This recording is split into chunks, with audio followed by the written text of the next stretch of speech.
আসসালামু আলাইকুম ওয়া রাহমাতুল্লাহি ওয়া বারাকাতুহু। হ্যালো গাইস, সকলে কেমন আছেন? আশা করি অনেক ভালো আছেন।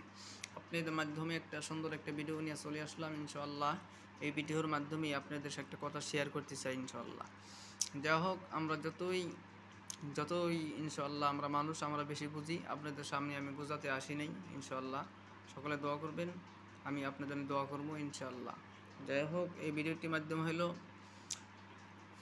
আল্লাহ রব্বুল আলামিন একটা দোয়া শিখিয়ে দিলেন। ওই দোয়াটি বেশি বেশি সকলে পাঠ করুন। আল্লাহ রব্বুল আলামিন আমাদের কামাই রুজির মধ্যে বরকত দিবে ইনশাআল্লাহ। আল্লাহু লা ইলাহা ইল্লা হুয়াল হাইয়ুল কাইয়্যুম লা তাখুযুহু সিনাতুন ওয়া লা নাওম লাহু মা ফিস সামাওয়াতি ওয়া মা ফিল আরদ মান যাল্লাযী ইয়াশফা'ু ইনদাহু ইল্লা বিইذনিহি ইয়া'লামু মা বাইনা আইদিহিম ওয়া মা খালফাহুম ওয়া লা ইউহিতুনা বিশাইইন মিন ইলমিহি ইল্লা বিমা শাআ وسع كرسيه السماوات والأرض ولا يؤوده حفظهما وهو العلي العظيم। ইনশাআল্লাহ সকলে এই দোয়াটা পাঠ করুন। আল্লাহ রাব্বুল আলামিন কামাই রুজি মনকে বরকত দিবেন। আসসালামু আলাইকুম ওয়া রাহমাতুল্লাহি ওয়া বারাকাতুহু।